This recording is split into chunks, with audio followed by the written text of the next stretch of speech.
right, you guys, we sitting here with the one and only Andy. Yeah. How you doing, brother? Oh, another day in paradise, bro. Hey, man, I want to start off by saying I appreciate you for taking this interview with me. Yes, sir. I know a lot of people are interested in what we got going on as tattooers, so I just want to kind of go ahead and spread the word. Oh, yeah, Atlanta's a hotbed right now. Oh, yeah. So we want to start off by saying, like, where you from? Oh, that's controversial. Porterdale, Georgia. Porterdale. A little white trash town of Porterdale, man. I love it. I grew up in Porterdale, Covington area. Just bounced around. I joined the Marine Corps in '96. Okay. When I got out, I met my mentor, Jay Wyckoff. I call him Gangster Jay. Gangster Jay. Yeah, he was around Covington for a while, so he taught me how to do it, and it's been a roller coaster ride since. Okay, so how old were you when you got out of the military? I got out of the Marine Corps. What was that? Shit, I can't even do math. 2002, I was 27. 27. Yeah, I was 27 when I got out of the Marine Corps. I say I was probably 28 when I started around tattooing. Okay, yeah, that was my next question. So when did you start tattooing? Yeah, I started hanging around with Jay for a little while. I started 28 when I picked up tattooing, and okay, it was kind of crazy. I come into the shop, I just hung around. I just back to old school, you being one of them. You had to find a shop you like, get tattooed heavily, and then they kind of had to say, hey, you want to do this or not? Okay. So that's how that happened. I hung around enough with Jay. We became friends, and finally one day I came in and I said something about teaching me to tattoo, and he told me to go set up the machine. Yeah. So I went back there and set it up the best I knew from watching him. I've been tattooed by him a lot, so I set up the machine, and he came in here and brought this little stencil that said "Mom" with a traditional Sacred Heart with "Mom" in it. Okay. And said, "Put it on your knee." And didn't tell me nothing. Just told me to go with it until I done it. Yeah. So when I got done, he saw it and he said, "Man, I can teach you." So growing up, did you know that you wanted to be a tattoo artist? I've always been an artist, man. I've always drawn. I've always painted whatever I could get. Okay. My brother was the outdoors guy. I was the guy that was, I like math. I like science. I like drawing. Okay. And I always drew and, I did art projects for school and all that. But I never knew I would be a tattoo artist, no. Really? Not until I got out of the Marine Corps. Okay. So what was the first tattoo you got? First tattoo I got, I was 18. It was 1993 in Porterdale, Georgia. And anybody from this area knows Tiger Tattoos. Yeah, Tiger, yeah. Turbo Tiger Tees and Tattoos in Porterdale. Man, that guy did more for me becoming a tattoo artist than anybody, because he was cool people, man. He was one of the old school. Yeah. You going to get a 9 round and you're going to get 3 colors. Yeah. That was it. So I went in and got the old school Tasmanian Devil throwing darts. I love Tiger. Is he still around? I seen him at a Rob Zombie concert probably 4 or 5 years ago. Okay. And I think he's living down around Lake Oconee area, man. He was doing good when I saw him. Okay. So there's a lot of respect for Tiger. Yeah, I do like Tiger. I know Tiger personally too. Yeah. I call him the airbrush king. Yeah. Yeah. Because he airbrushed the hell out of the shirt when he was. Yeah, he was over in Porterdale. There used to be the Porterdale Mill Flea Market, and he tattooed out of the guard shack. And that's where I got my first one. Then he moved down to 36, and I got several down there. Yeah, at the time, his wife Sharon, she did a lot of piercing. Okay. So I got into tattoos and piercings. That was my first experience with it, was through Tiger. So do you do piercings also now? I do, but I can, but I don't. But you don't. Yeah, we got piercers for that. Okay. So I let them handle it. Okay, so like being a tattoo artist now, how long has it been for you? It's 20, 21, 22 years. I don't know the exact date. A lot of people tell you the exact date they picked up the machine. I can't tell you all that. I don't remember. That's a long time. Yeah. 20 years in the game, 2 decades. Especially in this day and age. Wow. With all the fly-by-nighters.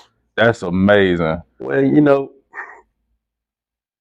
it's one of those things where you get in it and it gets you. It ain't. I don't understand these kids that can come in and just do it a little bit and get out. It's you.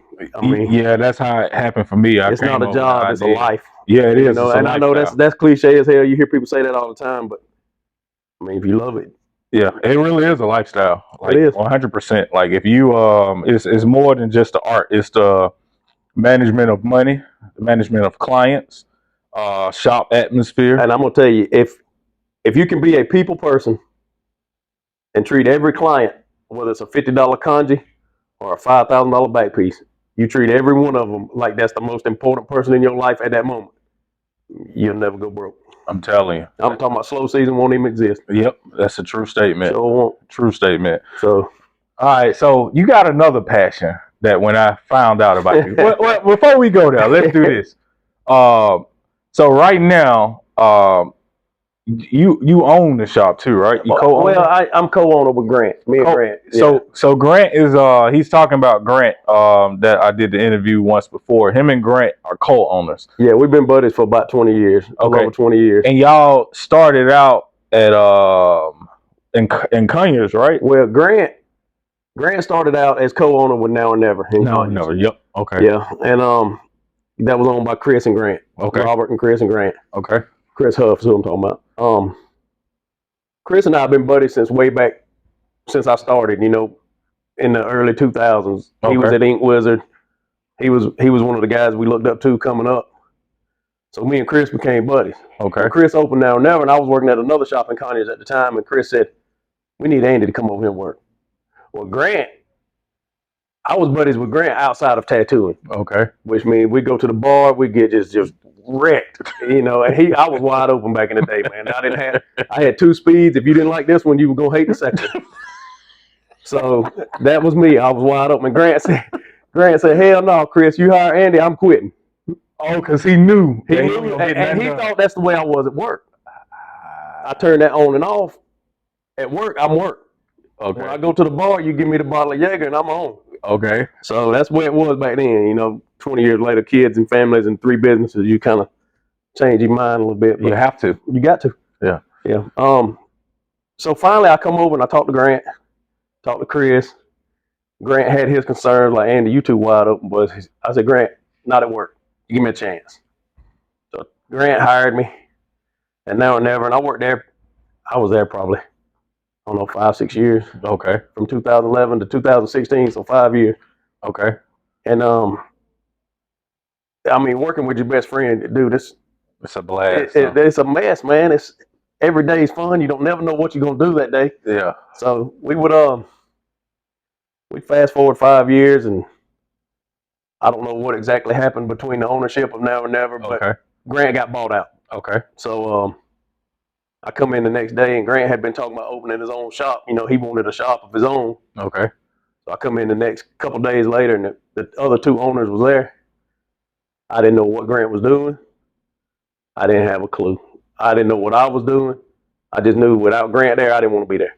Got you. So I walked in. I told the other 2 owners, I said, hey, now's the time for me to talk to y'all. I said, no hard feelings, but you know how tattooing is. Come and go. Yep. My time here is over. Okay. I didn't know where I was going. I tattooed out of a hotel room. I traveled. I did guest spots for about 2 or 3 months. I called Grant. I said, what you doing? He said, I'm sitting by the pool. I said, well, you need to get in the car and go find a spot. He said, why? I said, I just quit my job. He said, you did what? I said, yeah. I said, you said you wanted to own a shop. I'm your first artist. Get busy. And How long did it take him? He had already had a couple spots in mind. Okay. He didn't know that it was going to be this spot. Okay. So probably a couple months. Couple months. Yeah. Once he got the lease on the building, that's when the work started. We came in, and this used to be like a kids' daycare jumping room. All the rooms, neon pink, had checkerboarded dice floorboard. Holy! Oh man, it was so bad. It was bad. So we put about a month worth of work in here. Okay. And then the first on the wall over there, it's a $20 bill. My first client came in, and we had the client and myself sign that $20 and hung it on the wall. Said we'll never forget it. And then somebody took it down. No, it's in here somewhere. They may have moved it. Maybe on the other side. Yeah, it's in here somewhere. It better be. Somebody owe me $20 if it ain't. With a signature. With a signature, yeah. But no, it's been, dude, we got, and at this time I was just an artist. I worked here for 5 years as just an artist. Okay. And then Grant's partner, I wanted in, he wanted out. So we made a deal, and bro, you talking about when you got a chance to buy in with your best friend, you sell everything you had. I sold everything I owned, boats, guns, everything, and I bought him out. And it's been all a ride since then. Love it. That sacrifice. Yeah, you got to sacrifice. If you're gonna make something out of nothing, you got to sacrifice everything. Yeah. You got to feel your scrotum. And I did. I come up with a good chunk of money real quick, Okay. and you know it. I'd do it 1,000 times again. Yeah, it was meant to be. Yeah, it was. Everything, the opportunity. You know, and me and Grant work so good together because he's the face. You know, when you mention the March Society, you immediately think of Grant. You don't think of me. Yep. I'm just in him working. You think of Grant because he's always handing out business cards. That's the best promoter you'll ever have. Yep. And people are like, well, he's not a tattoo artist. He can't own a shop. Bullshit. I'll put him against any other shop owner around. I promise. Me too. I promise you. Yeah, he's a good one. Like I told you, I don't like to name drop. Yeah. But some of the names that I have seen shake Grant's hand and give him their blessing. Yeah. Hey, you got my faith, brother. Let's run with it. Take off. I'm right behind you. Yeah. Because he's a businessman. He is. I tell you, tattoo artists, you hear owners all the time talking about it's a daycare. Tattoo artists are, and it to him it is the kid, because we have hobbies outside of tattooing. Yeah. Grant's not a tattoo artist. His hobby is tattooing. And I've told him that from day one. I'm like, dude, you perfect because you don't just go to work. When you're off work, you enjoy talking, doing anything tattoo related. So you don't never stop. And that's kind of good to a fault because he don't ever stop. And he gonna work himself to death. I never thought about it like that. But you know me, you was fixing to get to it a while ago about being my other hobbies. Yeah. Yeah, we can go ahead and jump into that right now. Dude, my hobby is, for the first 10 years was tattooing. Okay. You know, you come in and this is your lifestyle. You come in, you talk tattoos at work, you pass out business cards at bars at night, just everything. But then once you get, I guess I don't want to say salty as hell because that's what we said in the military, but this ain't a military lifestyle. But you get old and salty in the industry. Yeah. I just want to go to work. Yeah. And then you start having other hobbies outside of work. Okay. So let's segue into that right. Well, Grant, let me get back to Grant. Okay. Grant don't have hobbies outside of work. Grant gets off the work and goes talk about tattoos. He don't see it as he's still working. He sees it like, no, I left the shop 2 hours ago. I'm just talking to tattoos. No, bro, you still working. He works 24 hours a day, 7 days a week. To him, it's not work. To him, it ain't work. To him, it's his hobby. He loves it. The boy bleeds. He eats shit, sleeps tattoos, literally. And don't even have a problem. He don't even get burned out. He don't even know he do it. No, he don't. He's not going to burn out because he loves it. And I put my faith behind it. That's the guy you want driving the boat. It was like he was meant. Yeah. Meant to do it. Sure was. All right. So let's jump into the other hobbies. The other hobbies. So which one you want to talk? So we're gonna talk about the one that I know you for, right? So when I was in Covington, everybody always talked about Andy and these fucking giant catfish. I catch some fish. I don't know about them giant ones. Everybody, because I grew up fishing. Right. That's the reason what made me move to Covington to get closer to Jackson Lake, because I could have sworn I was going to be on the Bassmasters one day, right? Oh, yeah. I catch bass for bait. Listen, I used to fish so much. I had a girlfriend. She used to drop me off. I didn't have a car at the time. We shared the car. She used to drop me off at the lake at like 8 o'clock in the morning. Right. And she used to go to her job. Get off 4 or 5. I would stay at the lake all day long. That's how much I love fishing. So when it was time for us to move, I said, let's move closer to Jackson Lake, which I didn't know nothing about the lake, but I just wanted to move over there. Well, you're in Covington. You're right between 3 lakes. Yeah, Lake Oconee, St. Clair, and Jackson. And you get a John Boat. You go Juliet. You can go to Varna. Yeah, I didn't Covington Water Reservoir. That's the one that's over there. Off Alcovey. Yeah, off of Alcovey. Yeah. I've been fishing there. Every lake over there, trust me. Mm-hmm. Charlie Elliott used to be that one for me, but it was stuck in that fishing because it was overly fished. It's overfished, yeah. Yeah. But yeah, so let's get into how that became a hobby of yours. Like, when did you pick that up? Because I've been country my whole life. I remember being a kid, we go to the river. My family owns a bunch of land on the Yellow River, right before Jackson Lake and the Yellow River dump into each other. Okay. So as kids, we'd go out, my uncles and grandparents. To this day, I remember my grandma sitting on the riverbank. She'd sit on the riverbank with her feet like that and have a fishing rod right between her legs. And she didn't use no rod holder. She just propped it between her feet. And she would sit there all day long and wear them out. And just wear them out. You know, I mean, country. I grew up poor. We had, we went to a fish fry. We didn't go to the grocery store. Yeah, we went to the river. Yeah. You know, we catch a bunch of fish, have fish fries. I say I grew up poor. I grew up poor, but I was rich, if you get what I'm saying. We wasn't wealthy, we was rich. I'm with you. So I had a good family, good outdoors. Like I said earlier, my brother was outdoors guy. He did all the hunting. Okay. Which I've just recently gotten into. Yeah, so, congratulations. I know, but see, you talking about expensive. Congratulations to manhood. It's expensive up front. Oh, bro, corn. You got trail cams, But that's up front. The only thing that's repetitive is the corn. Yeah, and bullets. You got a good box of bullets the last 2 seasons. Yeah, but you gotta get a bow. See, I just got a crossbow. You bow hunt? Yeah, I'm compound bow. Yeah. Man, I don't know. You gotta get your bow. I got a crossbow. That's good too. I don't know that my brother shoots bow. He's a big time bow hunter. Yeah, it's so intimate. And I don't know. I've had several shoulder issues, and I really, got you. I don't know the poundage that I can pull back. I don't know if that's got enough velocity to get through a deer. Let's say 40. Then I'll be all right. 42. Yeah. I mean, it's a formula to pulling it. Yeah. So most people, once you find your sweet spot, I mean, you can pull back 60 pounds. Like, yeah. Once you find, I can pull it back. That ain't the problem. What's the problem? My shoulder is. I've had a couple broken shoulder issues. Marine Corps was just wrong for me. So my shoulders is bad. Okay. But, I might try. If you said 40 is where you can go up. Yeah, about 40. I feel like 50 to 60 I could do comfortably. Yeah. My brother shoots ones like 70, and I'm like, bro, but that's overkill. Extra. That's overkill. 40, I think it's 30 something really to kill a deer. But I just got my 5-year-old. I got him a compound bow and bought me a crossbow. Yeah, I'm telling you, that bow hunting is so intimate. I mean, you got to be right up on them, don't you? That's why I haven't been out this year, because my wind is wrong for a bow stand. In the spot that. See, I'm learning the windage and all that about like fishing and hunting and all that. Wind is important in hunting. Barometric pressure is important in fishing. I didn't know that. But I'm gonna tell you, when it comes to fishing,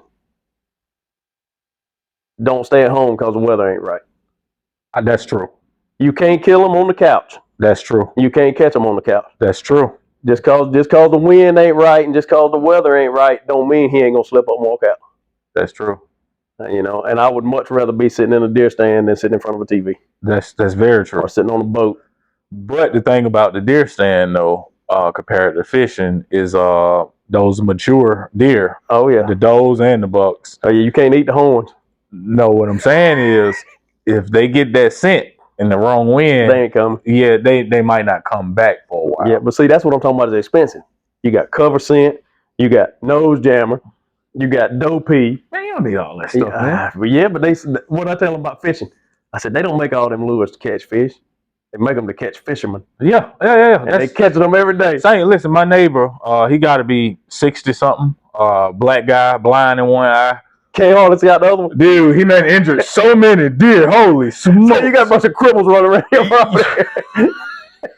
That ain't no 8-pointer. He got 3 arrows hanging out. Hey, he rifle hunts, but he told me one day he was picking at me because he see me buying corn, taking it to the back and shit. So he said, yeah, I killed 3 this year. No corn, no nothing. So he has he just go out. He use a fold out chair. Yep, just sit out there in the woods. And he smoke them. You hear him pow in the mornings. You're like, oh, he got him one. That's my brother's a big time hunter, and he'll tell you. He said the cover scent works, the human scent works. He said, but just go hunting. Yeah, just go get in the woods. Just get in the woods. You ain't gonna kill him if you ain't in the woods. No, that's true. That's very true. But I be trying not to blow out some studs. Well, I got some big ones I need to show you on trail cam. Really? So what got you into fishing though, man? Because that's what I know you for. All right, people so say Andy, fishing. I think about catfish. Well, I don't know. It's probably I remember August of 2011. Okay. I do remember that date.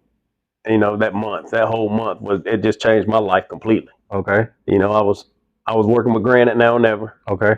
and I had met a buddy of mine and said, "Hey man, my father-in-law, he'll take you over to Santee Cooper and we'll catch some of them big catfish." Santee, I went there for my birthday one year. I had been over there a couple times on South guide Carolina, trip. right? Yeah, that's where I just got back from last week. Ah, I go over there 4 or 5 times a year now. really? But Chris told me, he said, my father-in-law, we'll go over to Santee and we'll catch a mess of big catfish. I said, all right, let's go. Well, Grant at the time had put me on this internet dating site, Okay. plentyoffish.com. Plenty of BOL. So I'm on that dude. Grant's like, get on here, man. You can get some tonight if you want to. I'm like, all right, cool, whatever. I was going through a breakup, and I'm playing the field. Yeah. So I got on there, and I come across this girl. I sent her a message. I said, hey, I wasn't even. I guess back then, you was being rude about it, but hey, let's go get some drinks and maybe hang out. Yeah. But her, I just like, hey, your profile looks pretty interesting. Take a look at mine. If you like what you see, shoot me a message back. Maybe we can meet up. That's a good line. So I was like, all right, cool. Well, started talking to her back and forth, and we were set up to meet. Well, her grandmother died that weekend. I'm on my way to Santee Cooper, South Carolina with my buddy Chris, his father-in-law. Okay. I'm talking to her on the phone. She's on the way home from Daytona to go to her grandmother's funeral. Okay. So that whole month was just, it changed everything for me. I get over to South Carolina. We didn't catch a single fish. We drank a whole bunch of beer. At Santee Cooper? Yes. And catch not one fish? I caught one big gar. That's it? That's it. We didn't fish. That was a drinking trip. Ah, gotcha. We got back into some shallow water, and my buddy's father-in-law took out a bottle of Gentleman Jack, twisted the top off of it. Andy, we ain't gonna need this. And threw the top in the water. Needless to say, we didn't have to have that top. We didn't need that top. And the bottle was gone.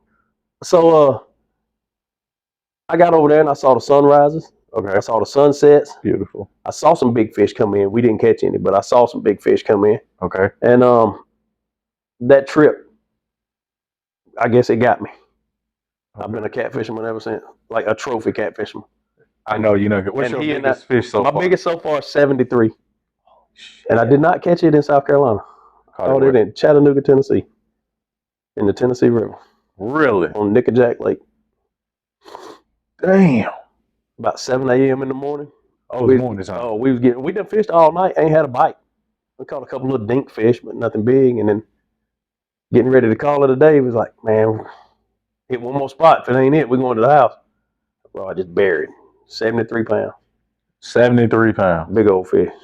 Took a couple pictures and put him back in the water. So as a catfisherman, what's your average, so if you was to take somebody out, right, like what would you say, like, all right, I can probably get you on a 20-pound fish? Like, what's the average? I do some charters around here, Jackson, Oconee, and Sinclair. And if I don't catch one over 20, I'm mad at myself. Okay. And that's the goal. Around here, 20-pound fish is a trophy. Okay, yeah. You go to South Carolina, you catch 20-pounders day and night. That's a dink. Okay. Over there, if you catch a 40, you got a trophy. Okay. Over here, certain times of the year, I can take you on Jackson Lake. I can't guarantee it, but I'm a betting man that we're gonna catch a 30-pound flathead or better. No shit. Certain times of the year, when the conditions are right, I can go out there and catch them. So, like, what's the like, if somebody's new to fishing out there, right, and they wanted to get into catfishing, like, what would you recommend? Go fishing. Like, how to start? I'm talking about to target that catfish, though. I mean, start small. I know you can't give all your secrets away. No, there ain't no secret.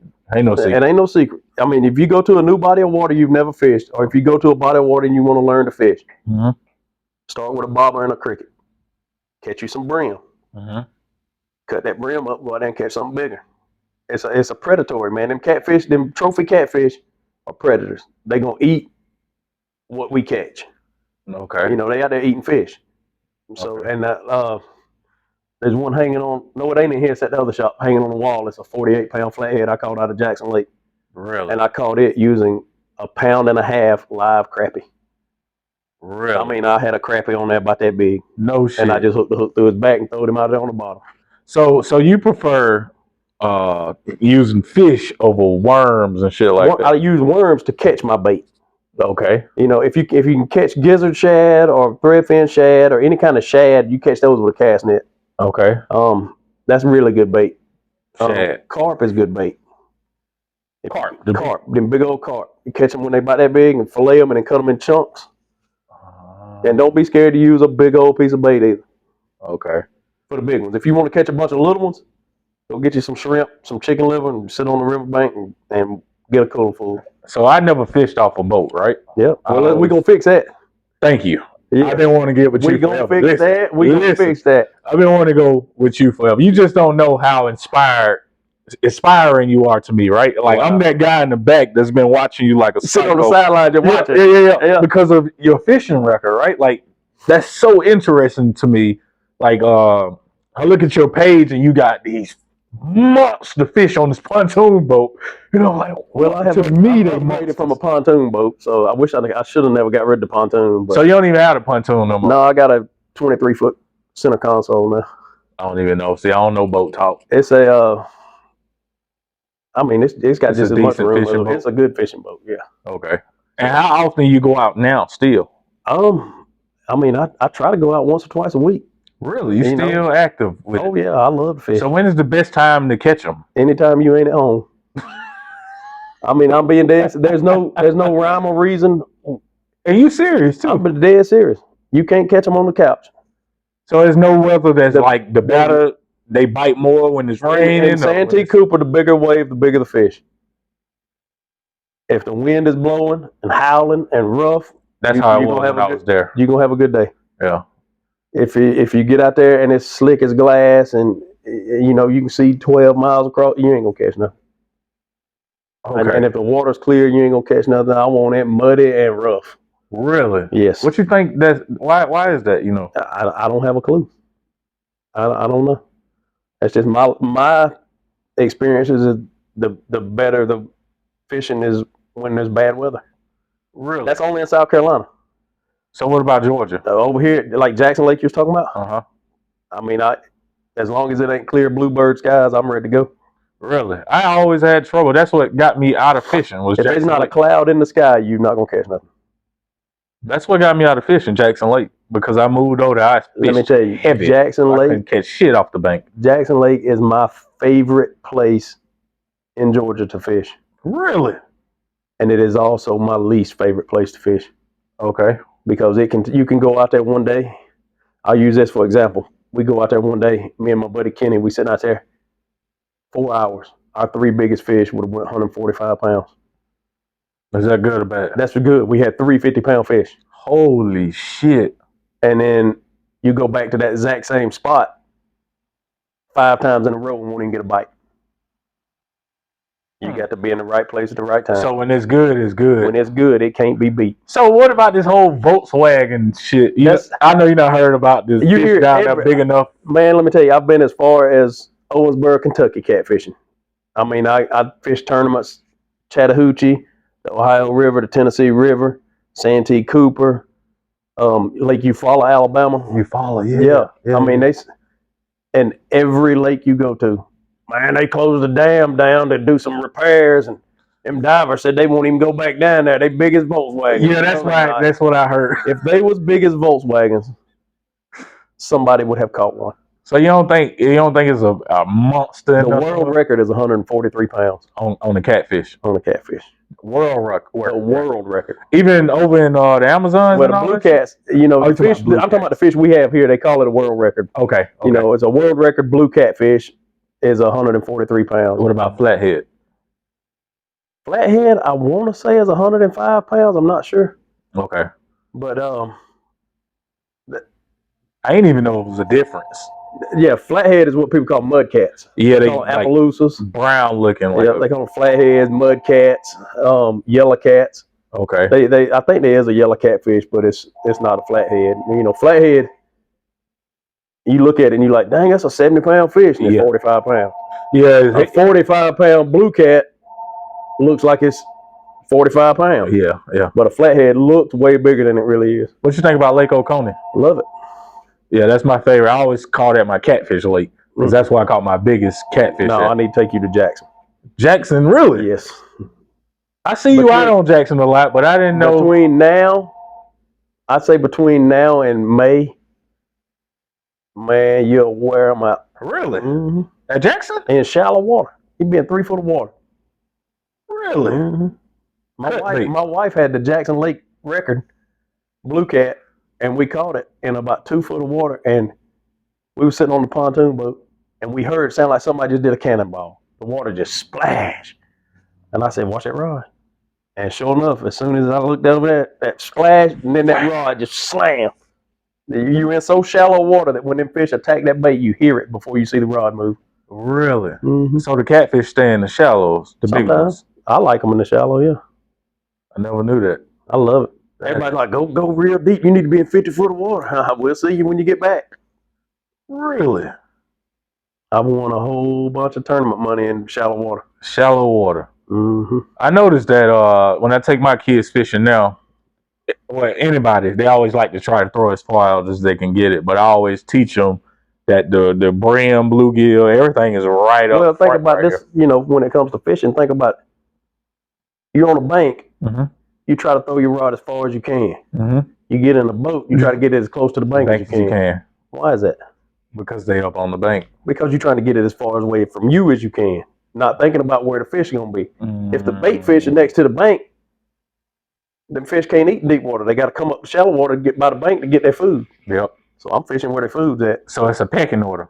Mm-hmm. Small, medium, and large. And you can tell too. We'll be on Jackson Lake fishing, and we'll be in a bunch of small fish, and then all of a sudden the small fish quit biting. If you're getting a bite every 5-10 minutes, and then it quits biting, don't pull them up, move, wait a few minutes, because the big fish moved in and scared all the small ones out. A lot of times, if you wait if you're getting what I call dink bites, okay, wait a few minutes after they quit biting, and you're probably gonna catch a big one because they're not gonna swim off for no reason. So you're gonna be good at hunting. I hope, because that's kind of the same. Like once you learn the formula, the art of fishing. Oh man, let me tell you, I went to South Carolina last week to fish a tournament on Santee, and I didn't do any good on that one. The weather was. I did real good pre-fishing. We caught a couple in the 50s, couple in the 40s, and then day of the tournament, I weighed in 35 pounds. Holy smokes. So, man, I didn't do no good. But the water was crystal clear. But the whole time I was over there fishing, I was thinking about hunting. Yeah, it gets addicting. Wait till you shoot one with a bow. Oh, I can't wait. Well, I ain't going to say that because it's kind of like I've been beating myself up so much, man. I hunt with I bought a 243 when I first started hunting. And then when my buddy Dan introduced me into bows. What kind of bow you got? I have 3 now. I got 2 bears and 1 diamond. So I bought a bear constrictor crossbow. Okay. And I bought my little boy a bear warrior. Oh, the youth bow, he's 5, and I think it's got a 16 to 20 pound pull on it. Yeah. But it's good though. At least it'll get his form right. That's what I'm trying to do. That's all that matters. All right. So I know we've been on the fishing for a minute, and so let's get back to this tattoo stuff, man. So in your course of tattooing, how is the clients to you? Like how do you deal with clients? Like what's the ups and downs of dealing with clients? Probably 20 years of tattooing, man. I've had to fire 1 client. Really? I like to be a people person, man. What was the reason there? You don't have to go into the specifics. It was just, you get tired of haggling. Yeah. And dude was telling me how to do my job. He didn't sit worth a flip. Yeah. Tattoos hurt. Yeah. Suck it the fuck up. Yeah, I mean, really. Yeah. No, seriously, dude. I mean, I got a needle stabbing you 3,000 times a second. Yeah. Calm down, Leroy. It'll be fine. And I'm the biggest pussy when it comes to getting tattooed in the world. Me too. I hate it. Me too. Don't get that shit away from me. Yeah, I don't see how people do it. I don't know. And the older I get, me too. The less interested I am. And Grant, that dude is a monster. He's in here every 2 weeks getting reworked. Yeah, I just saying what the hell is wrong with you, guy? But that back to that hobby. He loves it. He loves it. He Yeah. does. But if you're a people person, treat people how you want to be treated, man. Okay. When they walk in that door, you've got 3 seconds to sell that customer. And you know, if you look at them as a customer when they walk in the door, treat them like a friend. They won't leave a customer. Mm-hmm. They'll leave a friend. Mm-hmm. And friends always come back to spend money with their friends. That's very that true. dude. I'm telling you, we harp on it. Me and Grant are so bad about it. Like, hey, you got 3 seconds from the time they walk in that door. You greet them, make them feel welcome. Yeah, no, that's true. He told me that when he was here, when I did his interview, and that's what flourished me in my career in Covington. Yeah. But you know, the more you bounce around from shops, you start to work with different people, and they don't see customers as customers, if that makes any sense. They kind of just have this nonchalant There's a lot of artists that attitude. see them as a hassle. Yeah, nonchalant attitudes. Like, bro, we got the best job in the world. Look, Best. Look at this couch. If you're not tattooing, come sit on the couch, man. That's comfortable. You're in the air conditioning. Yeah. You get to draw. You get to talk shit to people all day. Listen to whatever music you want to listen to. Yep. It ain't like we in the attic putting in air conditioning units. Yeah. No, I've done that before. I ain't doing that shit again. Yeah. You know, we got the best job in the world. Treat people like friends, and you'll make money. That is Don't true. look at it as a hassle. This ain't a job. It's a place I get to hang out and make a living. Yep, that's what I call it. And people be like, I mean, if you want to treat it like a job, you can. you can. More Yeah. power to you. But I mean, you still have to treat it like a business. Because it is a business. It is a business. At the end of the day, if you're writing checks in red ink, you're doing it wrong. Mm-hmm. And that's at the business side of it. That's where it comes in. You know, you got 3 seconds to sell that client when they walk in the door. That's very true. How many times have you walked into somewhere and decided immediately if you're gonna spend money? Yeah. Every time I walk. Every time you walk in a store, if you walk in and walk in a gas station and the clerk's an asshole, you don't want to go get back. your energy drink and get the hell out. Yep. That just happened. Hey, man, you don't know how many times I walked in the gas station, end up talking to the clerk 15 minutes, and then hand them a business card. Yeah. Because the clerk was nice when I walked in. Yeah. Be welcoming. Yeah. People don't realize that wealth is a people skill. It is. A lot of people want to have this certain wealth about them, right? Financial wealth, and they don't realize that the investment in people is where you get it from. And I don't know what happened over this last, I would say 10 years, but COVID brought it out bad. People don't want to talk. They don't want to be friendly. They don't want to be, man, get away from me with that nonsense. This shit is horrible. The worst, like right now I'm single. This has been the worst. This is the worst time ever to be single. How old are you? 38. Oh, I don't even want to think about getting in the dating pool. You get what I'm saying? Yes, man. It is. Listen, I'm at the point now in my life that I'm a guy that I want to be married, right? Mm-hmm. And it's just I feel like I'm fucked. I actually do. Yeah, because I mean, you're 38 years old. You ain't got no business going to a bar chasing. I don't go to no 25. bar. I don't do none of that shit. Yeah, but I mean, even if you did, you ain't got no business because you're too old. Yeah, it's like And you don't want to pick one up at the nursing home. Yeah. I mean, the only place you got left is grocery store or church. Yeah. I mean, or in the shop. Yeah, at the shop. But you know, I try to keep dating out of the shop. Yeah, but you know, sometimes I'm single, so I always keep everything professional. I don't. Now, what y'all do if y'all want to meet up outside the shop? Yeah, as long as it's respectful and you do it in the shop, that's fine. Yeah. There's a lot of people, like we have a couple that works here. Oh, you won't even know they was a couple. Really? They are so perfect, and that's both good. of them phenomenal artists. We got a married couple that works at our shop in Locust Grove. Okay, but you got to know how to separate business from personal. Don't bring your personal life to work. Yeah, that's a hard fucking. But if you got the people that can do it, yeah, I mean, you know, and they pre-COVID people, so they ain't. COVID ruined it, man. Yeah, it tore the world up, didn't it? It's bad. Like, we just need to get back to being friendly. Need to get back to shaking hands and kissing babies. Yeah. You know? No, seriously. I mean, I'm being for real. It's bad. It's real bad. It's like, people are rude. Everywhere you go, people like... Entitled. That's the best word you ever said. I'm telling you, it's entitlement. You ain't entitled to nothing but an opportunity. That's it. And no matter what choice you choose, and you got 3 seconds to make the best of that first opportunity. 3 seconds. That 3 seconds. If you meet somebody, 3 seconds is all it takes for them to judge you. 3-second rule. Mm-hmm. I'm gonna start living by that. I'm telling you, bro. You walk up to somebody, and if they look like they just not gonna eat your head off, hey man, what's going on? I like that shirt. Shake a hand. Yeah. Y'all best friends from now on. Yeah, I do that in the gym a lot. I do it everywhere I go. Yeah, in the gym. And if I'm like, talking about Grant, you talk about Grant. Yeah, he's a. Oh my God, Grant. Sometimes I'm just not feeling being a people person. But that guy will put it on you. He'll make you a people person. Yeah, he will. Yeah, that's why he is so interesting. He's an gonna anomaly. Be the king of this. I mean, listen to me. He's gonna be the king of the shit just because I look at it like the music industry, right? When you got musicians, they're good at their craft, but the music manager is the key to it all, right? Because he knows how to separate that art. Like he ain't a part of the artistry. He just knows how to put the artistry out into the world, and that's Grant. If that makes any sense. He does know a lot of the art, you know. And no, I'm saying as far as like tattooing. Oh yeah. Well, he'll tell you. I mean, you'll have artists send him pictures because he posts all of our social media. So we get done with a tattoo, we'll send him the picture and be like, post this, and he'll reply back to you, okay, or either no, do better.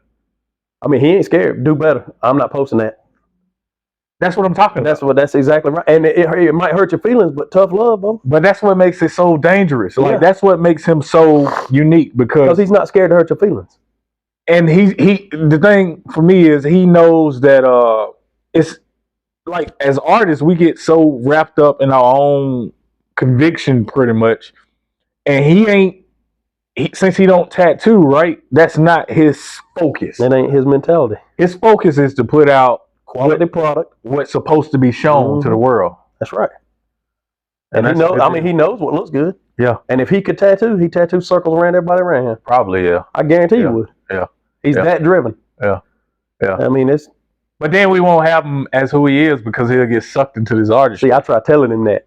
I'm like, bro, you're so good because you're not an artist. That's why you're so good, and you're gonna stay good forever. It's so genius. He's like, if I could tattoo, man, I would never leave. Yeah, well, you get burnt out. Until you get burned out. We all get burnt out. Everybody. I've been burned out twice. Yeah. I got on my Harley Davidson one day and drove all the way to Mississippi just because I didn't want to work. Really? I left the tattoo shop. You got that bike that got the weird ass exhaust on it, right? I used to. The white one. I ain't even got a bike no more. Spokes on it? Yeah, I don't even have a bike. I've had several bikes. I had one that was I loved that bike. Dude. No, that was Chris Huff. Chris Huff? Had the crazy exhaust on the white one. It was white with some like wire wheels. Low rider. Yeah. That thing was fire. That joke was bad. Yeah. I don't know why. I had a black one. It was a Harley Davidson Night Train. I don't know what that was. I had exhaust pipe. I had glass packs on it. I mean, it was just rat. It was rat rod. Good. It sounded good and rode good, but it was ugly. But I loved it. So. All right, I got one more question for you, man, and then we're going to jump out of here. What's your favorite style of tattooing? Like, if you had to pick a style that you like personally, you don't even have to do the style, but just like my favorite tattoo style to do, and I'm horrible at it, is traditional. Yeah, I suck. I don't understand it. It is so simple that it's complicated. Oh my! Thank you. It is, and I can't do it. Thank you. I mean, I can do it. But there's better traditional tattooers. I love to do it. Thank you so much, right? I talk so much smack on these traditional artists, right? When I first started, I'm like, man, that shit's so simple. Yeah, what you got some thick outlines and some red and black. Listen, I tried to do it one day. Shit. And you know, I'm comfortable. My comfort zone is kind of semi-realistic, black and gray. Yeah, that's how I am too. Yep. You know, I don't want to say I'm a realistic artist because somebody will blast me because I'm cross-eyed an Indian girl or something. Yeah. But you know, I like tattoos that look like tattoos. Okay. You know, you see some of these new styles, the patchwork. I want to see it healed in 10 years. Thank you. Yeah, I want my tattoo to look 10 years from now like a tattoo is supposed to look in 10 years. Yeah. I don't want, and you see these, I can't remember what they call it, but it's like Van Gogh type, where there's no outline, it's just a bunch of pastel colors. Like Starry Night by, I think it's Van Gogh's Starry Night. People are starting to do that. Yeah. And I'm like, you cannot put white, blue, yellow, and pastel pink right next to each other and expect it to last. It's not going to last. You got to contrast it. It ain't going to work. I tell people that all the time, especially the people that want to come in and get line work with color. Mm-hmm. I'm like, man, we playing on a dangerous board here right now. Just, you know, I'm by no means am I an expert in the field. I'm learning every day. Yep. But I've seen tattoos I did 15, 18 years ago that still look like how they was to what they look like. You know, of course, the lines are gonna fatten up over time, and you know, you're gonna have some swelling and some blowing out of them. Yeah. But they still look like they did. Yeah. Yeah. No, that's how it goes. And that's how it's supposed to be. You make tattoos that look like tattoos. Yep. You know, don't reinvent the wheel. And I tell my artists every day, like, it's tattooing. It ain't rocket science. Yep. Simple. Simple. Keep it simple, stupid. Yep. That is. All right. Yep. And on that note, Andy, we appreciate you. LT, pleasure, brother. Thank you for doing this interview, brother. Yes, sir. And you want to drop your social medias, anything? Yeah.